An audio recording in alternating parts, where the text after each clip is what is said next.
Oke lah kalau begitu, tanpa berlama-lama lagi kita akan langsung meluncur ke jalur ceritanya.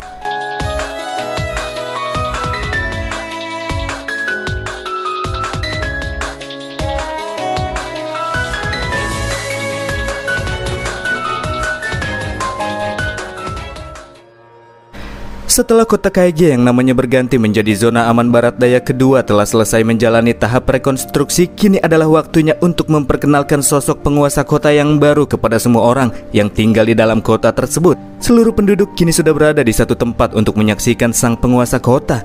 Dan dalam pagelaran yang diadakan hari itu, Mei Jambul yang menjadi seorang pembawa acara pun mengatakan, siapa yang telah menghancurkan grup Huang Zheng yang jahat? Siapa yang mengalahkan Wu Ji yang sangat arogan? Siapa yang telah membuat jalur transportasi yang terhubung ke seluruh zona aman barat daya? Dan siapa juga yang telah membangun ulang kota ini serta menaklukkan seluruh monster yang berkeliaran mengganggu para manusia? Dan iya, dia adalah sang penguasa kota ini, yaitu Tuan Yeu.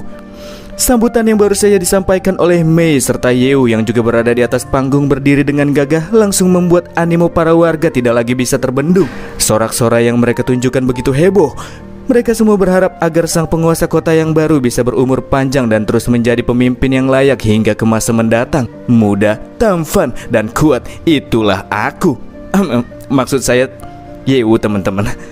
Karena kelebihannya inilah para ciwi-ciwi dengan mudahnya bisa langsung terpesona. Meskipun mereka semua sadar tidak bisa mendapatkan Bang MC kita, namun setidaknya mereka masih bisa mendapatkan foto Yu. Dan itu sudah dirasa cukup membuat mereka sangat bahagia. Ya, inilah keuntungan orang good looking, guys.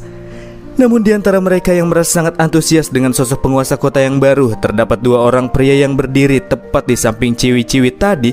Dan mereka terlihat tidak begitu bersemangat seperti para warga yang lainnya.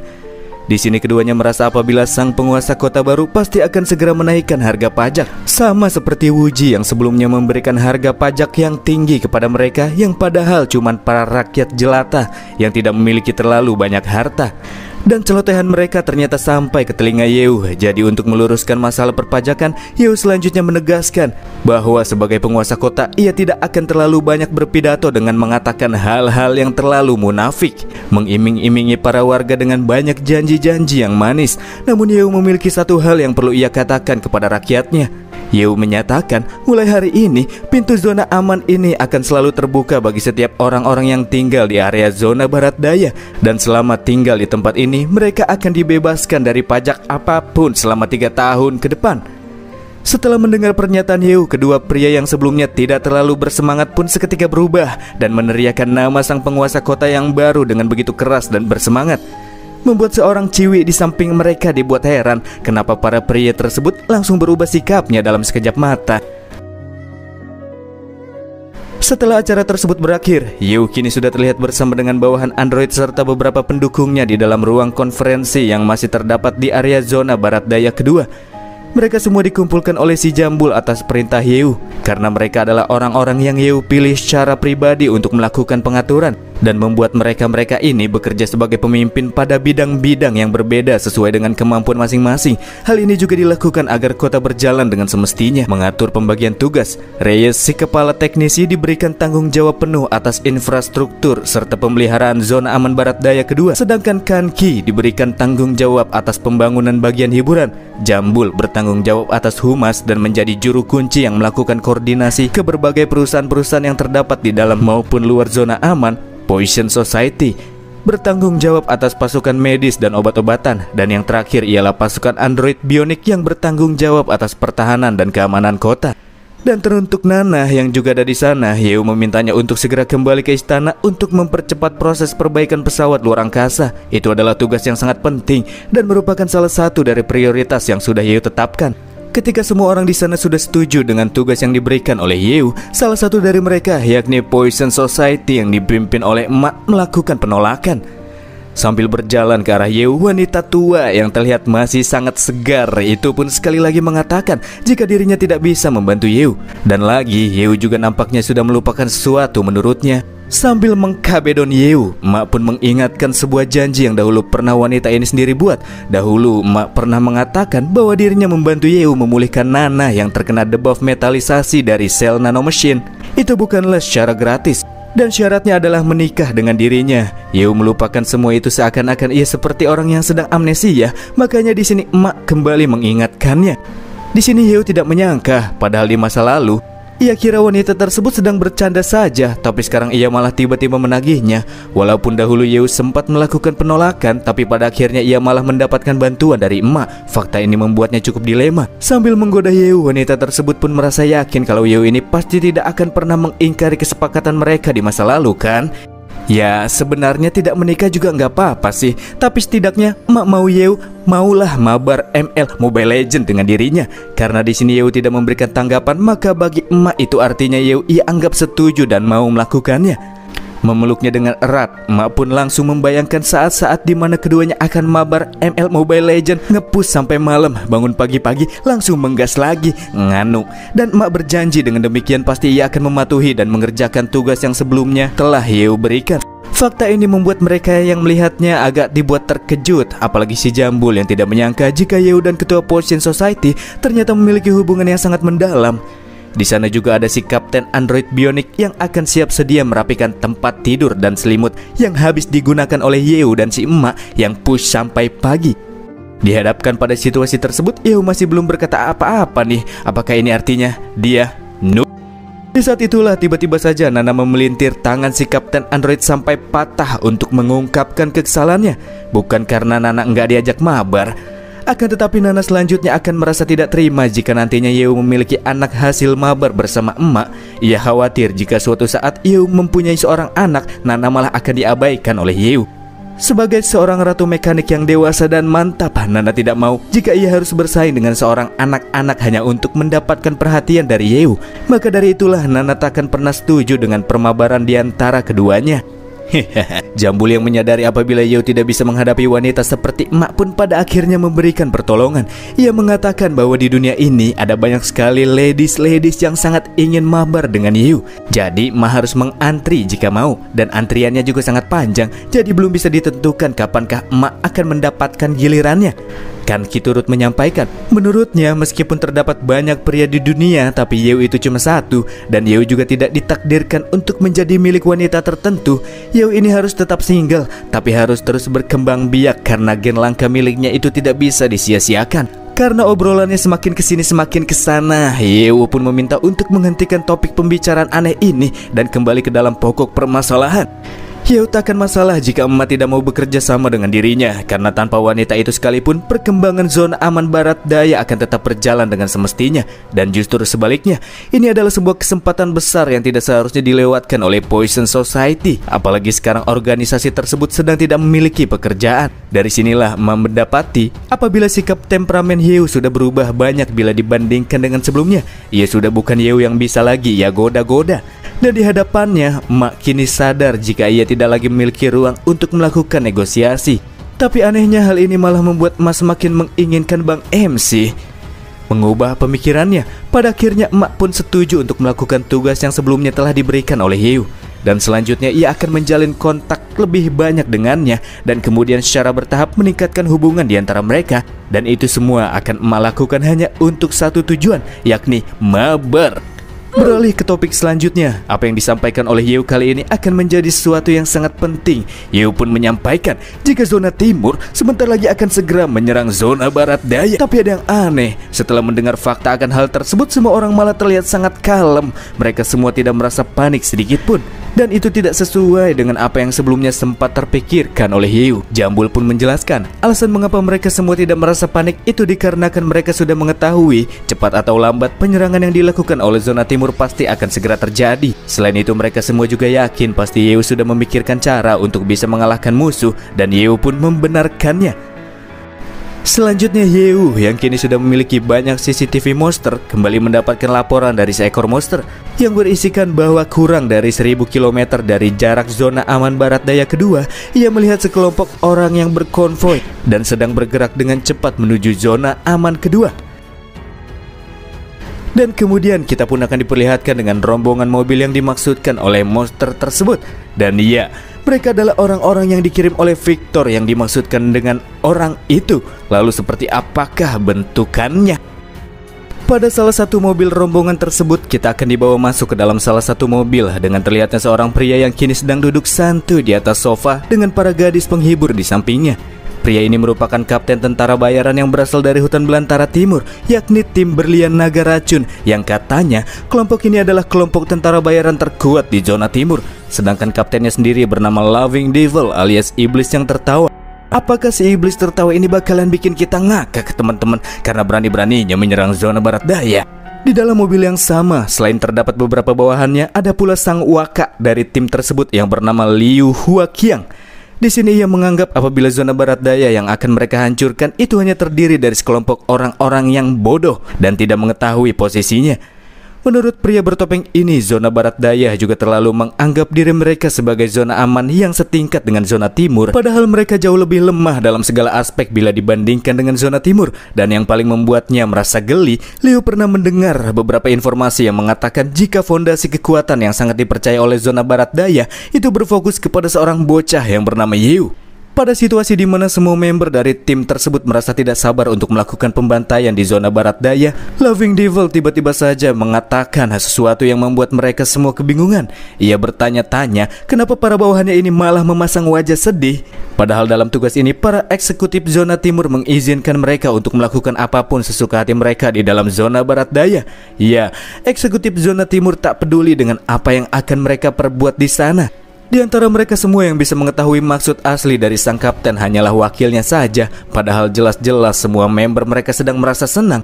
Tapi sang kapten malah mengatakan hal yang berkebalikan. Jadi menurut Liu, di dalam ucapan sang kapten terdapat sebuah maksud tertentu. Karena keahlian yang bisa membaca niatan sang kapten inilah pada akhirnya Liu bisa diangkat menjadi wakil kapten dari kelompok tentara bayaran timur terkuat ini.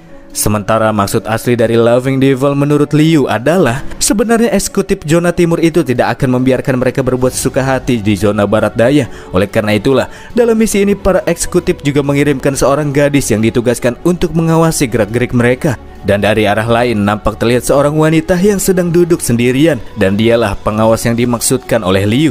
Seorang wanita bertopeng yang menyembunyikan identitasnya serta memiliki tubuh yang seksi. Dengan senyum yang lebar, Loving Devil pun merasa apabila Liu sudah salah sangka. Karena menurutnya, mana mungkin gadis yang dikirim oleh para eksekutif itu ditugaskan sebagai pengawas. Dan seharusnya ia dikirim untuk bertarung bersama-sama dengan mereka karena memiliki musuh yang sama. Padahal sejatinya memang benar jika itulah ucapan yang ingin sang kapten dengar dari wakilnya. Liu yang sudah mengetahui maksud sang kapten pun mulai memprovokasi anggota kerocok lainnya. Di depan mereka ia mengatakan mana mungkin para eksekutif akan mengirimkan gadis muda sebagai seorang pengawas. Dan kemungkinan besar gadis tersebut adalah sebuah hadiah yang diberikan oleh para eksekutif untuk menghibur kelompok mereka selama perjalanan. Kata-kata Liu membuat beberapa dari mereka yang mendengarnya tambah semangat. Sambil mengelilingi si nona, kerocok-kerocok tersebut pun turut menggodanya. Bagi mereka, walaupun wajah wanita tersebut kini sedang tertutupi oleh topeng, tapi ia memiliki lekukan-lekukan yang mantap. Mereka juga menganggap apabila wanita tersebut merupakan gadis penghibur kelas atas. Jadi bagi mereka, ini merupakan sebuah berkah besar karena para eksekutif telah mengizinkan mereka untuk mengicip-icipinya. Setelah digoda oleh para kerocok ini, si nona bertopeng juga sama sekali tidak memberikan reaksi apapun, membuat mereka berpikir apabila gadis ini memang benar-benar kelas atas yang sudah terbiasa mendapatkan godaan. Hal ini justru membuat Banana King mereka semakin tak terkendali dan langsung saja tanpa basa-basi selamat menikmati. Tapi tiba-tiba saja serepet. Tak ada satupun dari ketiga kerocok ini yang merasakan lesatan serangan yang datang dan dalam waktu yang singkat memotong-motong lengan mereka. Dan serangan tersebut dilepaskan oleh beberapa orang pengguna pedang yang secara tiba-tiba muncul dan melindungi si nona bertopeng. Dan kemungkinan besar identitas mereka sebenarnya adalah kekuatan tempur utama terkuat keempat dari zona timur yang ditugaskan oleh Victor untuk mendapatkan kepala Yu. Si nona juga sama sekali tidak menyangka jika ternyata hanya segini saja toh kemampuan kelompok tentara bayaran yang katanya terkuat di hutan belantara timur. Fakta ini sangat membuatnya kecewa karena kelompok tersebut bagi si nona lebih mirip seperti sekumpulan monyet yang terlalu berisik dan bahkan sama sekali tidak mampu merasakan keberadaan beberapa orang petarung yang ia bawa dan selama ini menghilangkan keberadaan mereka dengan kemampuan kamuflase. Liu yang merasa tidak terima dengan perlakuan si nona bertopeng yang melakukan kekerasan kepada anggotanya pun tak tinggal diam begitu saja. Ia memerintahkan anggota yang lainnya untuk menghabisi si nona, membunuhnya dan mengulit-ngulitinya.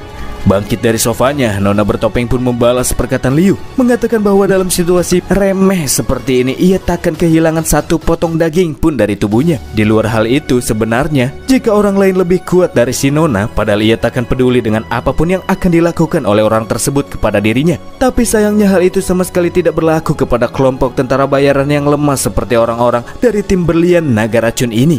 Bersama dengan itu kembali muncul 3 orang kerocok yang hadir untuk menyerang si Nona dengan maksud untuk membalaskan dendam atas rekan-rekan mereka yang sebelumnya mendapatkan serangan. Ketiganya juga akan membuktikan bahwa mereka itu jauh lebih kuat daripada si Nona dan akan segera menaklukkannya. Berjalan satu langkah ke depan, kembali bermunculan rangkaian tebasan yang sama sekali tidak bisa terprediksi, dan para kerocok-kerocok mesum yang tidak bisa menghindarinya pun langsung tewas sekejap mata dengan tubuh yang terpotong-potong menjadi beberapa bagian. Mereka masih belum sadar serta mengambil pelajaran dari kejadian sebelumnya apabila si Nona bertopeng seharusnya merupakan orang yang tidak boleh mereka singgung. Potongan-potongan tubuh para kerocok yang terjatuh di atas permukaan membuat Liu merasa tidak terima, apalagi hal ini menjadi pemandangan kedua kalinya yang terjadi tepat di depan matanya. Maka dari itulah, untuk membalaskan kematian para anggotanya, Liu akan langsung turun dan memberikan pelajaran kepada si Nona bertopeng dengan menggunakan tangannya sendiri. Namun sebelum pertikaian di antara mereka mencapai titik klimaks, dari arah lain sang kapten pun tertawa sambil mengatakan jika beberapa bawahannya yang baru saja mati itu merupakan orang-orang yang bodoh dan mereka juga tidak penting karena tidak bisa membaca situasi sehingga mereka semua pantas untuk mati. Mencoba meredam situasi, si kapten pun meminta maaf kepada si Nona bertopeng karena sikap para anggotanya yang tak terkendali. Mereka memiliki kepribadian seperti itu dikarenakan berasal dari alam liar sehingga kerap kali berbuat sesuka hati mereka tanpa arahan. Si kapten juga meminta si Nona bertopeng untuk tidak tersinggung hanya karena hal remeh seperti ini. Mereka tidak boleh merusak keharmonisan untuk saat ini, mengingat mereka sendiri masih harus menjalankan misi yang bahkan masih belum dimulai. Dan ya, ucapan Loving Devil berhasil membuat situasi kembali tenang. Terbukti dengan terlihatnya si Nona bertopeng yang kembali duduk di atas sofanya.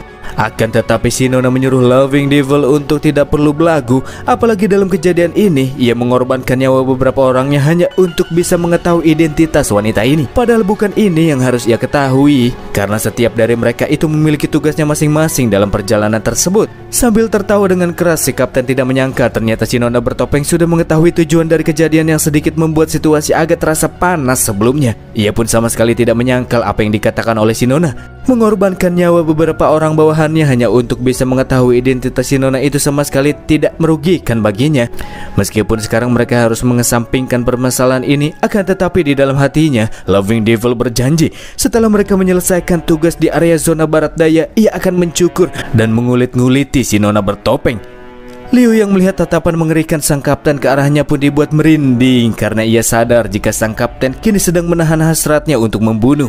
Dikatakan pula olehnya, meskipun sang kapten sering disebut-sebut sebagai iblis yang tersenyum, tapi nyatanya dia adalah iblis yang suka mengupas kulit seseorang.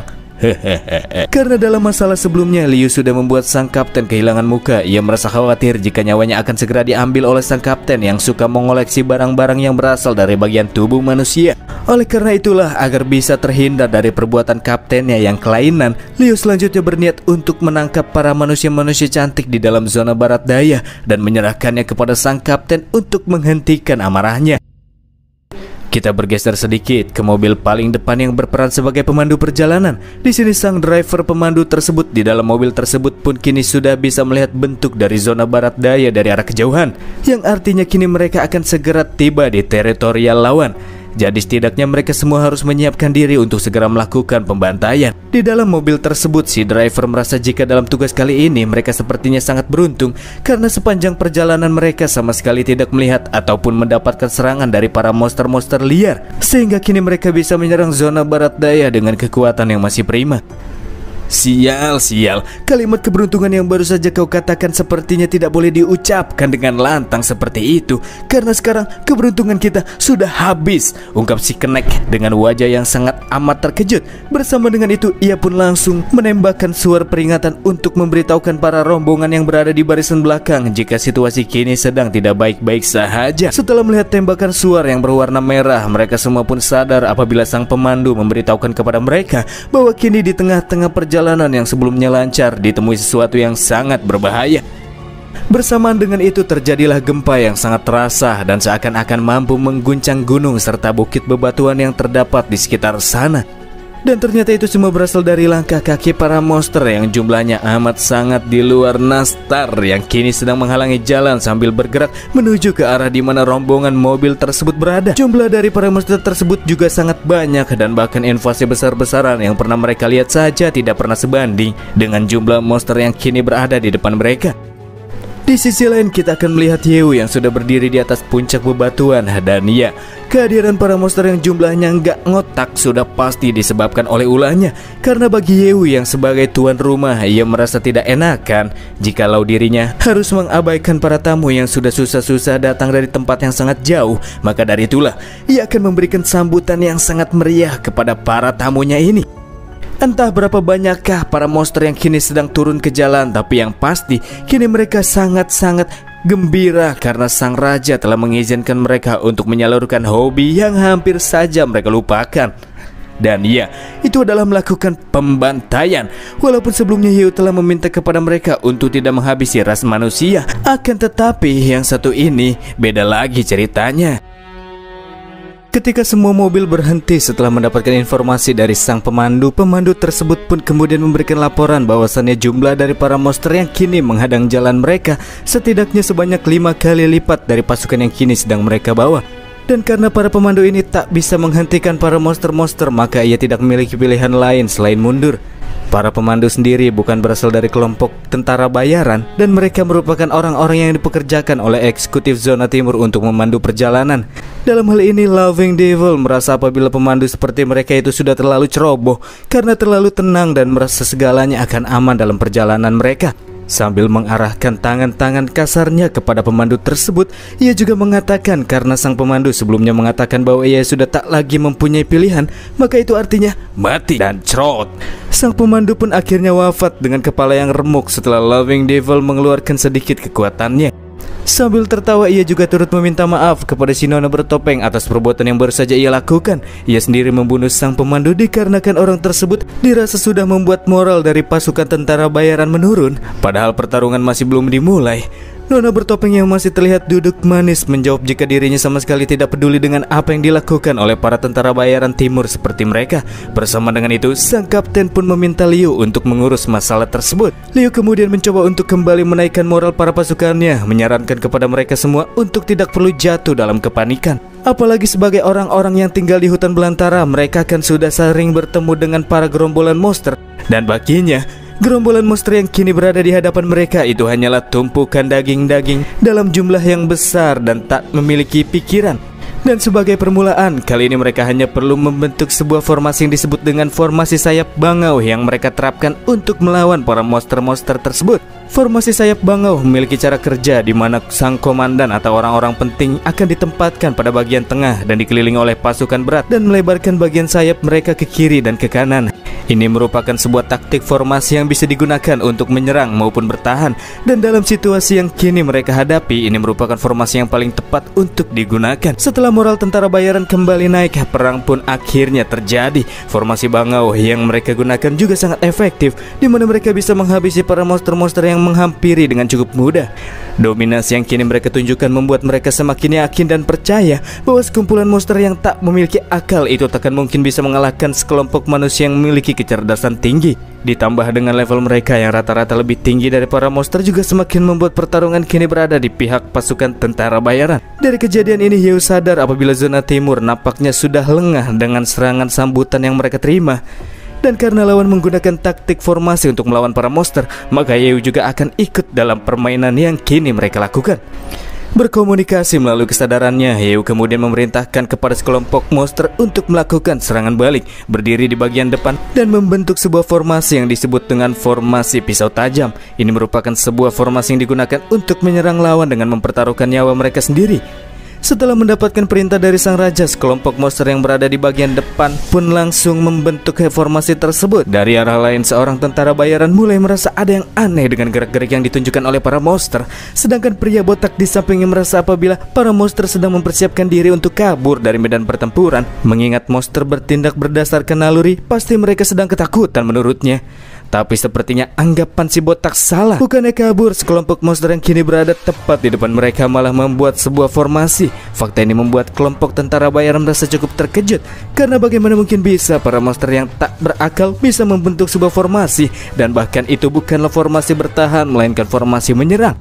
Sementara itu di atas puncak bebatuan, Hiu yang sedang mengatur pergerakan para monster dari balik layar sebenarnya sadar jika formasi pisau tajam ini takkan bisa bertahan lama. Namun untuk melakukan serangan balik, ini adalah formasi yang paling tepat digunakan oleh para monster yang berani mati setelah ia memberikan perintah. Liu Huaqiang yang juga bertugas mengatur formasi para bawahannya kini bertanya-tanya kenapa para monster bisa membangun sebuah formasi. Apakah mungkin para monster yang kini mereka hadapi itu memiliki kecerdasan yang tinggi? Liu selanjutnya memerintahkan para pasukannya untuk tidak meruntuhkan formasi yang kini sudah mereka buat. Ia menganggap jika formasi rendahan yang dibuat oleh para monster itu masih belum cukup untuk menghancurkan mereka. Untuk meningkatkan kemampuan ofensif saja, para monster yang kini membentuk formasi menyerang harus maju ke depan dan meninggalkan bagian belakang serta sayap mereka hanya untuk bisa melakukan serangan balik. Jadi yang kini perlu dilakukan oleh para tentara bayaran hanyalah fokus menyerang kelompok monster yang membentuk formasi tersebut. Dan pada akhirnya persis seperti apa yang dikatakan oleh Liu, setelah pasukan tentara bayaran fokus menyerang formasi lawan yang terlalu barbar maju ke depan, mereka pun bisa dengan mudah meruntuhkan formasi pisau tajam dan membunuh kelompok monster yang membentuk formasi tersebut. Monster tetaplah monster, mereka mungkin saja memiliki otak, tapi sepertinya otak mereka berukuran kecil, saut salah satu seorang tentara bayaran. Sementara Liu beranggapan para monster-monster tersebut sangatlah konyol. Di sisi lain, Hiu mengatakan sepertinya satu pisau saja masih belum cukup. Tapi bagaimanakah kalau jumlah pisaunya ia perbanyak? Dan iya, Hiu di sini memerintahkan kepada beberapa kelompok monster lainnya untuk membangun formasi yang sama. Dan ketika formasi pisau tajam berhasil dibangun oleh beberapa kelompok monster, Hiu memerintahkan kepada para monster tersebut untuk melakukan serangan dari berbagai arah. Dan ini bekerja dengan sempurna. Setelah formasi pisau tajam masuk ke dalam formasi musuh, dalam waktu yang singkat formasi lawan pun runtuh seketika. Di sisi lain, Liu yang formasinya sudah hancur total oleh para monster pun kembali dibuat tercengang. Tanpa ia duga, para monster yang kini ia hadapi ternyata benar-benar memiliki kecerdasan yang tinggi. Dan sekarang, gerombolan para monster yang sedang melakukan pembantaian terhadap para pasukannya sudah tidak bisa lagi ia tangani. Si nona bertopeng yang sebelumnya duduk manis tiba-tiba saja bangkit dari kursinya. Ia merasa pergerakan yang dilakukan oleh para monster membuatnya sangat tertarik. Semua kejadian yang terjadi di depan matanya ternyata jauh lebih menarik dari apa yang sudah ia bayangkan. Dan tiba-tiba lagi wanita tersebut pun menghilang dari pandangan. Di sini Liu sadar apabila si nona bertopeng yang merupakan bagian dari tim terkuat utama zona timur pasti berniat untuk turun tangan langsung ke medan perang. Ia juga bertanya kepada si kapten apakah pihak mereka harus diam saja dan tak mengambil inisiatif untuk memberikan bantuan. Sambil tertawa, Loving Devil pun mengatakan jika apa yang ia lakukan di tempat ini adalah mencari keuntungan sebesar-besarnya, bukan menjadi sebuah umpan daging. Maka dari itulah ia takkan ikut berperang dan hanya akan membiarkan tim si nona bertopeng berperan sebagai umpan. Sedangkan ia hanya perlu menontonnya saja dari arah kejauhan. Di tengah-tengah formasi pisau tajam yang masih terbentuk dengan kokoh, tiba-tiba saja si nona bertopeng yang sebelumnya menghilang muncul di antara para monster tersebut. Meskipun menghabisi seorang wanita rasanya nikmat, tapi menurut para monster ini, satu wanita saja masih dirasa belum cukup untuk memuaskan rasa haus darah mereka. Tapi sayang sekali, para monster ini sama sekali tidak mengetahui siapakah identitas dari nona yang sedang mereka tertawakan. Bersamaan dengan itu, si nona pun memerintahkan kepada 4 anggota bertopengnya yang tiba-tiba muncul seperti assassin ini untuk segera membunuh semua monster binatang yang ada di tempat tersebut tanpa ampun. Untuk bisa menghancurkan formasi para monster, di sini pria-pria bertopeng tersebut menggunakan serangan destruktif yang bisa menghancurkan para monster tanpa harus memakan waktu yang lama.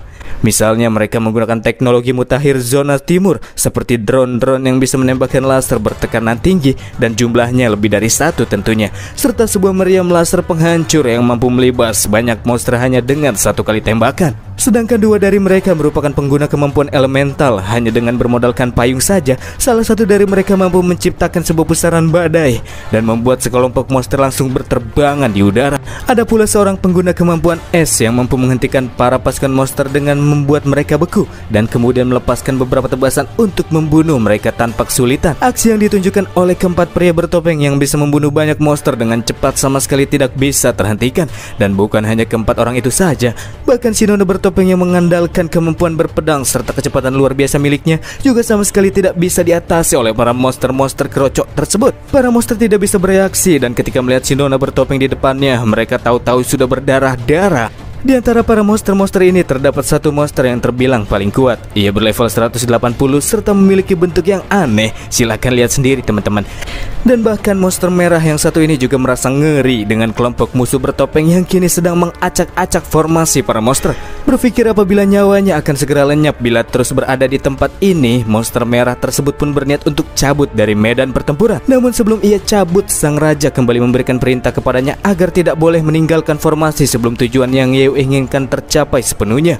Yeu mau agar si monster merah terus berjuang walaupun nyawa yang akan menjadi taruhannya. Sementara itu di atas puncak bebatuan, Hues yang merasa heran pun bertanya kepada masternya kenapa ia malah membuat sebuah perintah kematian seperti ini. Hues khawatir jika para monster meneruskan aksinya, maka selanjutnya kemungkinan besar mereka benar-benar takkan tersisa setelah dimusnahkan. Dalam hal ini Yeu punya pemikirannya sendiri. Menurutnya berbeda dengan para monster yang tinggal di dunia monster yang belum pernah menginvasi bumi. Seluruh monster yang tinggal di dunia manusia itu selalu menikmati membunuh para manusia sebelumnya.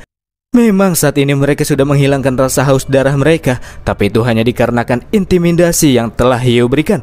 Selain itu Yeu juga tidak pernah sekalipun berpikir jika ia sepenuhnya berada di pihak para monster ini.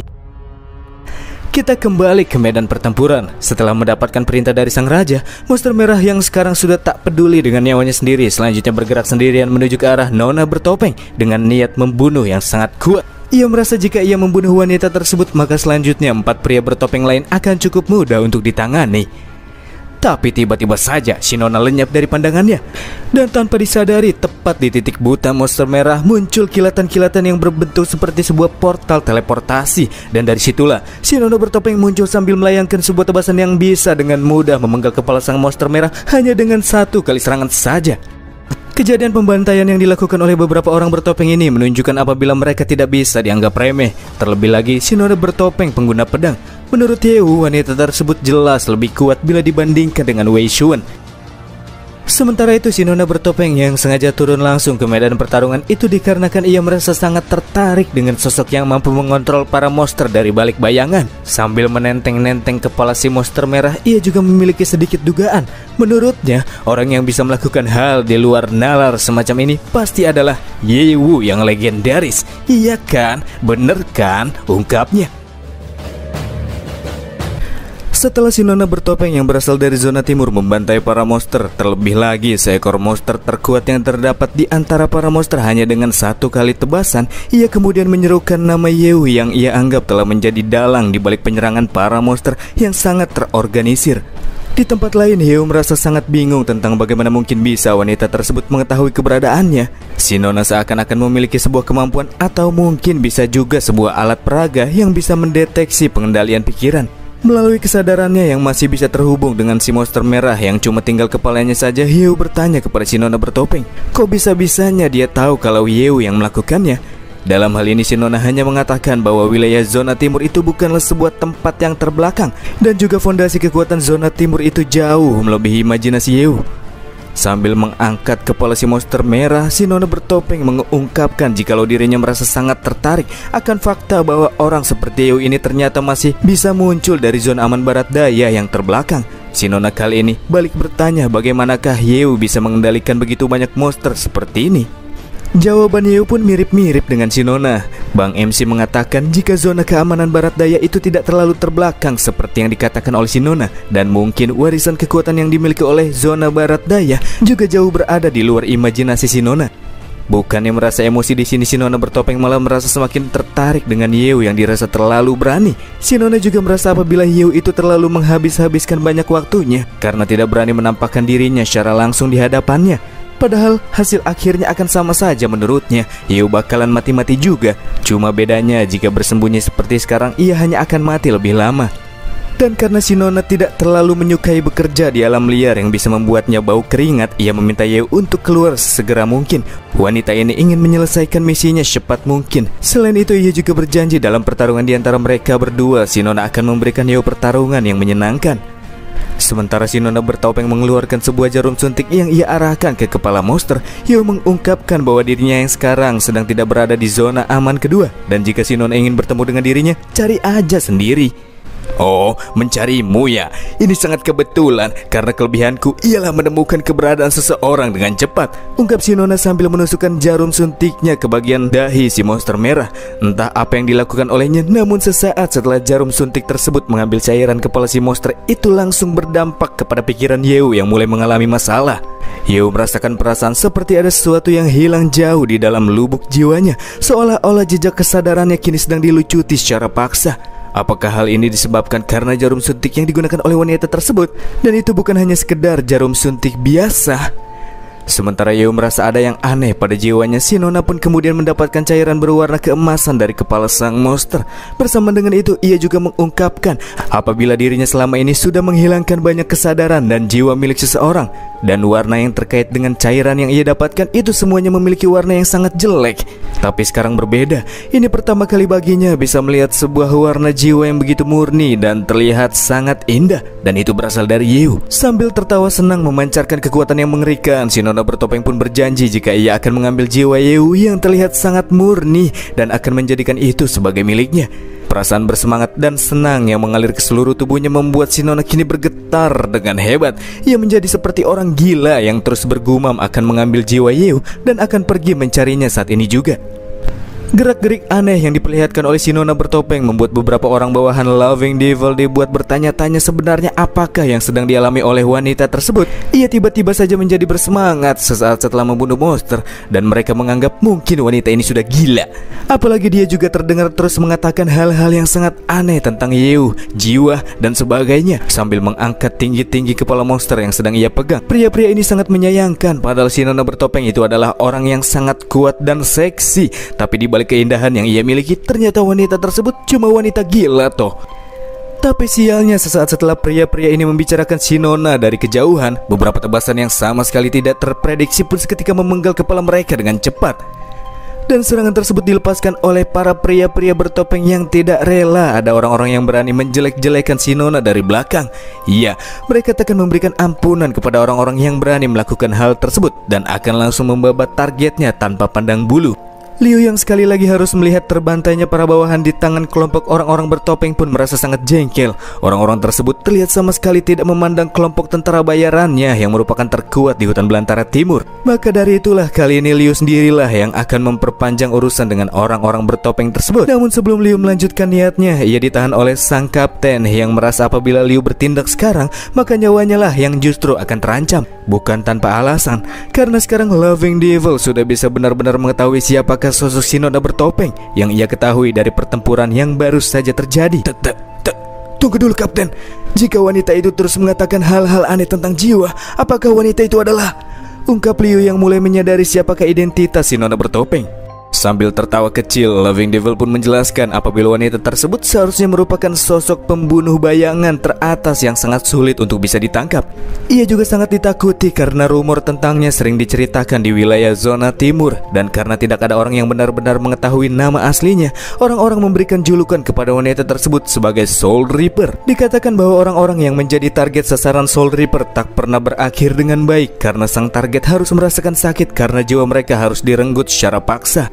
Bahkan penyiksaan sekalipun masih lebih baik bila dibandingkan rasa sakit yang terjadi ketika jiwa seseorang dilucuti secara paksa oleh sang pencabut nyawa.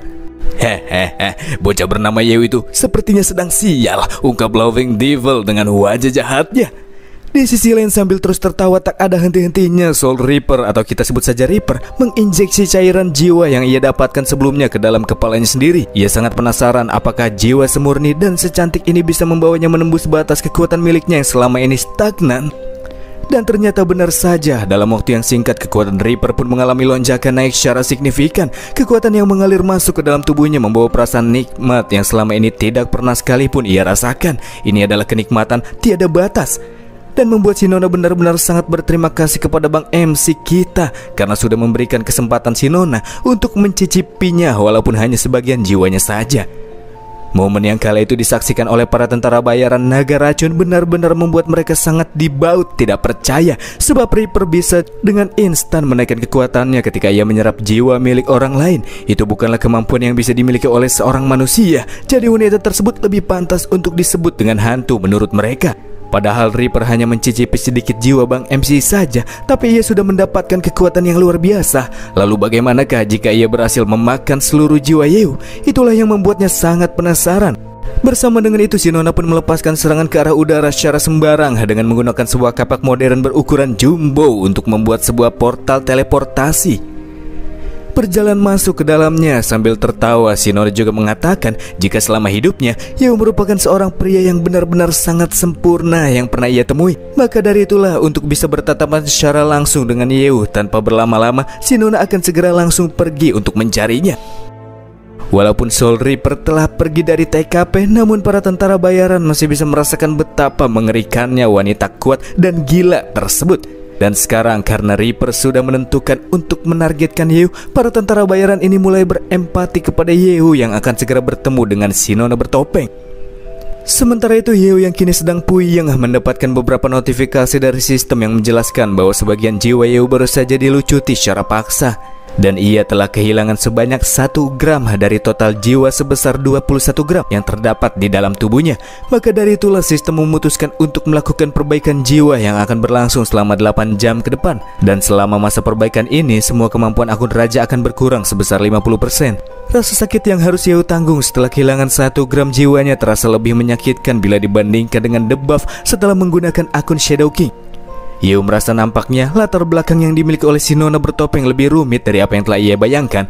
Sedangkan untuk sekarang prioritas utama Yeu adalah mencari lokasi yang aman dan menghabiskan waktu 8 jam untuk melakukan perbaikan jiwa. Sebab akan menyulitkan baginya bila harus bertarung dengan menggunakan kekuatan yang sekarang cuma 50% saja. Namun sebelum Yeu berhasil mengamankan diri, wow, tepat di hadapannya muncul si Nona bertopeng dari sebuah portal dan mengatakan, "Hahaha, Yeu, aku menemukanmu. Gimana rasanya? Enak kan kalau jiwamu terlucuti?" ungkapnya. Sementara itu Yeu yang masih jongkok sambil menahan rasa sakit sama sekali tidak menduga bahwa Reaper ternyata mampu mengunci posisinya melalui kesadaran antara Yeu dengan monster merah yang sebelumnya. Dan bahkan wanita tersebut juga langsung berteleportasi tepat di hadapannya. Untuk bisa mencari kemungkinan rute pelarian terdekat, Yeu pun mengaktifkan akun Lui.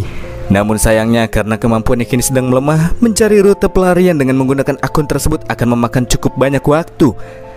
Selain itu di sini Yeu juga benar-benar tidak menduga jika si Nona bertopeng ternyata memiliki alat peraga yang punya kemampuan OP seperti itu.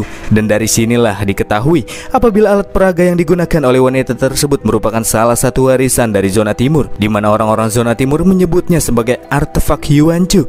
Melihat Yeu yang kebingungan dengan ucapannya, si Nona merasa apabila itu adalah hal yang wajar jika Yeu sama sekali tidak tahu apa-apa terkait dengan artefak tersebut.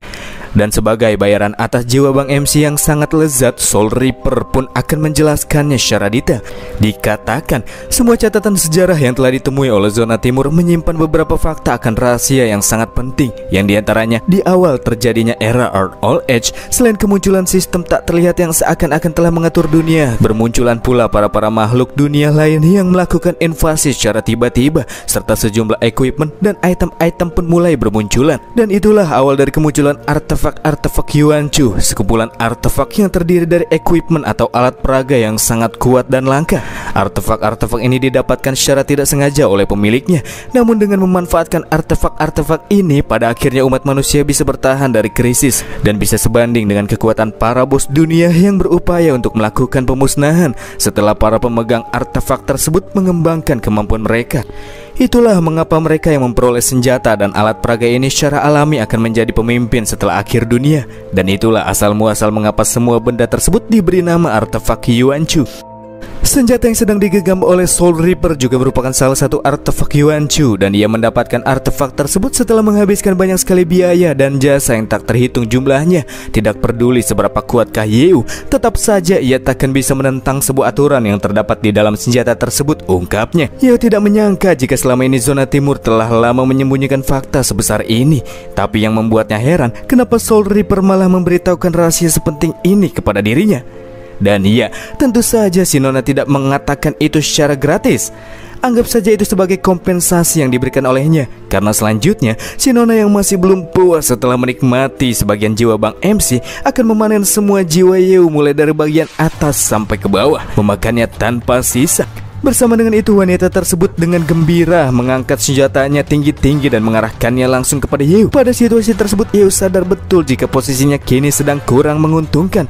Terlebih lagi, ia juga masih merasa kurang pengetahuan tentang zona timur. Namun itu bukan berarti ia tidak bisa meloloskan diri dari situasi semacam ini. Iya, Yeu tentu takkan bisa dikalahkan semudah itu. Dengan cepat, Yeu pun langsung mengaktifkan akun Valkyrie Merlin. Dan Merlin yang tersaman dengan sigap langsung menahan ayunan kapak besar yang dilayangkan oleh Soul Reaper dengan cukup mudah. Di sini Yeu men-summon Valkyrie dengan kekuatan 100%-nya. Namun karena kondisi Yeu sedang melemah, kekuatan Merlin harus menurun sebesar 50%. Dan selanjutnya, waktu cooldown akan berlangsung selama 7 hari. Sesaat setelah terpanggil, Merlin bertanya-tanya sebenarnya apakah yang sedang terjadi di sini, sebab Yeu sedang terlihat dalam kondisi melemah. Dan bahkan Merlin juga merasa kalau kekuatannya sedang tidak powerful. Namun meskipun kekuatan Merlin hanya bisa keluar setengahnya saja, itu tidak akan menghentikan tekadnya yang akan terus melindungi Yeu dari segala mara bahaya. Sambil meminta Yeu untuk pergi, sang Valkyrie pun bergerak ke arah Reaper untuk memulai serangan balasan. Namun serangan Merlin nampak masih sanggup ditahan oleh Reaper yang masih saja tertawa seperti orang gila. Yeu lagi-lagi telah membuatnya terpukau karena ternyata masih memiliki sebuah rencana cadangan yang dirasa sangat menarik. Sementara itu, setelah membenturkan serangannya, Merlin merasa melawan wanita di depannya itu sebenarnya tidak terlalu sulit dengan kekuatan 100%-nya. Namun karena ia kini sedang tidak berada dalam mode powerful, mungkin akan memerlukan banyak waktu untuk bisa membunuhnya. Yeu yang memilih untuk surrender sebentar dari perbakuhan taman merasa jika menggunakan akun Merlin akan menjadi satu-satunya pilihan yang bijak jika ia ingin keluar dari pertarungan. Terus bergerak dengan cepat menjauh dari medan pertarungan, langkah Yeu pada akhirnya malah terhentikan ketika 4 pria bertopeng melepaskan combo wombo serangan ke arah Yeu secara bersamaan dari berbagai arah. Tentu saja mereka-mereka ini takkan membiarkan Yeu target bos mereka pergi begitu saja. Dan lagi-lagi di sini Yeu kembali mendapatkan bantuan dari Merlin yang memberikan perlindungan dengan membentuk 4 buah perisai Valkyrie yang masing-masing bertugas untuk menghalau serangan lawan. Namun kendati demikian, 4 orang bertopeng masih belum menghentikan serangan yang mereka lepaskan, sebab mereka yakin pasti terdapat batasan yang mampu ditahan oleh perisai tersebut. Maka dari itulah mereka berniat untuk terus melakukannya sampai Yeu terkena damage dari serangan combo mereka. Yeu kali ini benar-benar jadi beban buat Merlin, teman-teman. Padahal kekuatan Merlin sekarang cuma bisa keluar setengahnya, tapi mau tak mau ia juga harus turut melindungi Yeu sambil bertarung. Dengan kekuatan yang terbagi-bagi seperti ini, Merlin yakin jika ia tidak mampu menahan serangan combo wombo para pria bertopeng lebih lama lagi. Tak mau menyia-nyiakan kesempatan yang datang, si Nona bertopeng kemudian mengambil inisiatif untuk maju dan berniat untuk mengambil jiwa Merlin dengan menggunakan jarum suntik yang ia gunakan sebelumnya. Merlin yang saat itu fokusnya teralihkan pun sama sekali tidak bisa menghindari jarum suntik yang kemudian menancap di bagian lehernya. Namun hal itu terjadi hanya sebentar saja karena Merlin bisa memanfaatkan perisai yang ia pegang untuk menghempaskan sang wanita bertopeng. Merlin bertanya-tanya apakah yang baru saja dilakukan oleh si wanita bertopeng kepadanya. Sambil tertawa kegirangan, wanita tersebut pun mengatakan, "Ini yang disebut dengan memanen jiwa. Dan inilah yang membuatku menikmati saat-saat bertarung dengan orang yang kuat." Tak lama berselang, Merlin pun merasakan ada yang janggal dengan dirinya. Dan iya, rasa sakit yang kini harus ia rasakan adalah rasa sakit yang sebelumnya juga harus dirasakan oleh Yeu. Bersama dengan itu muncul pula peringatan sistem yang berisikan bahwa Valkyrie kini telah kehilangan sebagian jiwanya dan kemampuan akunnya telah melemah sebesar 25%. Di sisi lain, Reaper pun kembali merasa amat sangat gembira karena sekali lagi ia bisa mendapatkan jiwa yang belum pernah ia lihat sebelumnya. Dan kali ini jiwanya berwarna ungu. Jackpot ganda yang sudah ia peroleh membuat wanita ini menjadi lebih liar dan gila lagi daripada sebelumnya.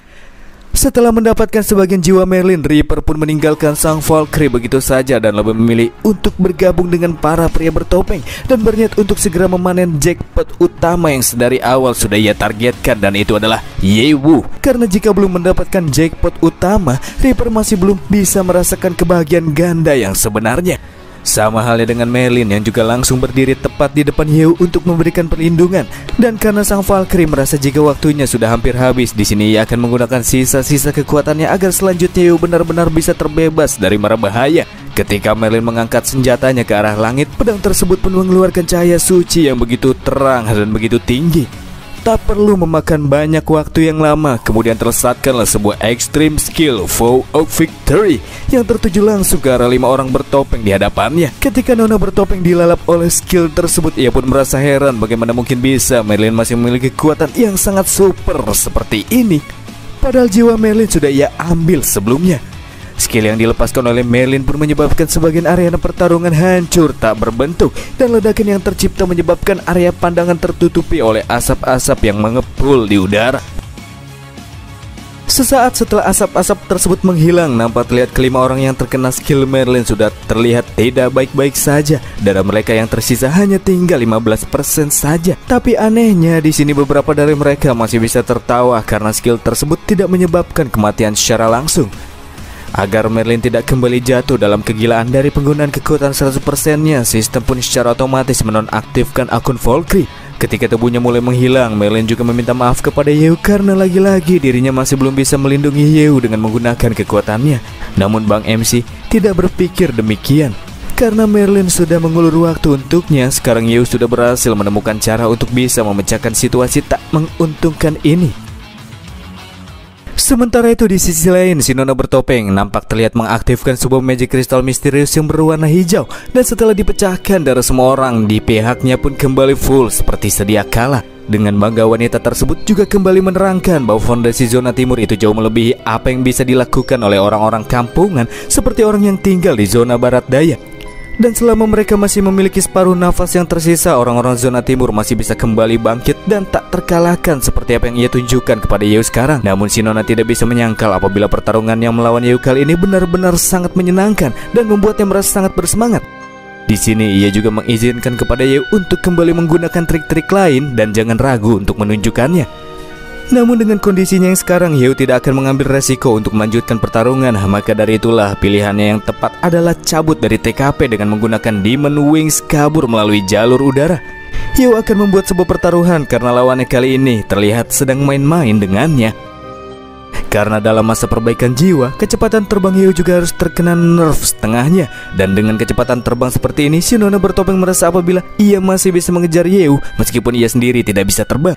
Jadi Reaper merasa jika tugasnya kali ini hanyalah mengikuti permainan Yeu, seperti bermain kucing yang sedang mengejar tikus.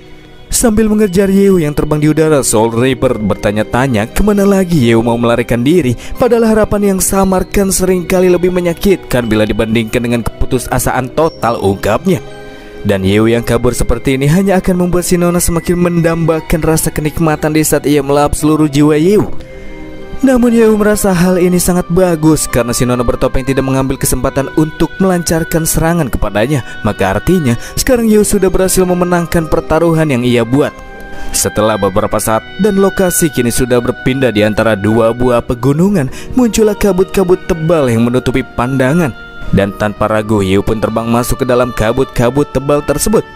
Di arah lain, Reaper yang terus tertawa mengejar Yeu kini sudah mulai merasa kebosanan dengan permainan kejar-kejaran seperti ini. Maka dari itulah selanjutnya ia akan segera mengambil jiwa Yeu yang sedang bersembunyi di balik kabut-kabut tebal dan mengakhiri permainan kejar-kejaran kucing tikus di antara mereka berdua. Terus bergerak memasuki kabut-kabut tebal yang mengepul di antara dua buah pegunungan. Tak lama setelahnya, si Nona bertopeng pun berhenti sejenak ketika ia melihat sekitar area tempat yang dipenuhi oleh tumbuhan-tumbuhan hijau. Dan dari sinilah wanita tersebut sadar apabila sekarang ia sedang memasuki sebuah tempat terlarang yang sangat berbahaya yang kita kenal dengan dataran berkabut.